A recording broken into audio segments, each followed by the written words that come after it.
La décision de laisser le hameau du Haut-Vernay accessible à tous aura été de courte durée. Des plaintes des proches d'Émile ont forcé le maire de la commune à revenir en arrière. La fête aura été de courte durée. Le 5 août, décision est prise par François Balic, le maire de la commune, de rouvrir l'accès au hameau du Haut-Vernay. Si est dans ce hameau des Alpes de Haute-Provence qu'Émile, 2 ans et demi, a disparu le 8 juillet dernier après avoir échappé à la surveillance de ses grands-parents. Après un mois de fermeture, le Haut-Vernay était à nouveau accessible au grand public. Cette décision de fermeture avait été prise pour le bien de l'enquête sur la disparition de cet enfant, préservant ainsi tout indice, et empêchant la venue de visiteurs, pris d'une curiosité malsaine. BFM d'ici précisait alors que l'arrêté municipal interdisant la circulation n'avait pas été renouvelé. Mais, ce jeudi 10 août, retournement de situation au Vernay.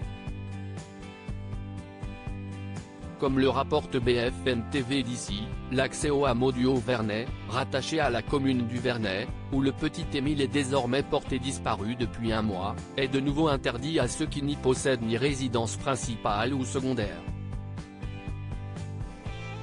Une décision qui suit plusieurs plaintes d'habitants, comme le rapportent nos confrères toujours bien renseignés. Des proches du petit Émile ont d'ailleurs déclaré avoir été importunés par des journalistes au cours des derniers jours.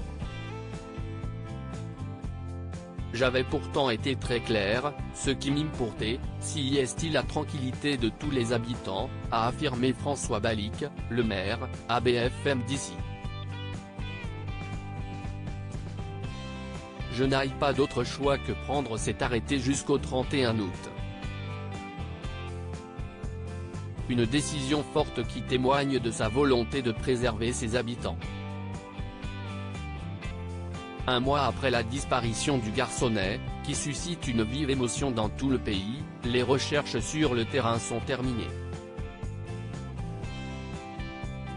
Les investigations se poursuivent, mais pour l'heure il n'y a aucun élément nouveau, a révélé lundi, le parquet d'Aix-en-Provence. Le hameau du Haut-Vernay semble avoir été finalement rouvert juste le temps des célébrations de la fête de la transhumance. Malgré la présence pesante des enquêteurs et la psychose qui règne dans le Haut-Vernay, les habitants tentent tant bien que mal de continuer à vivre.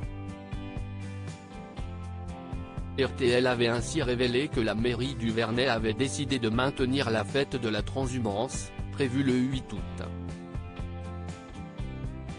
Une fête qui a probablement fait grincer des dents.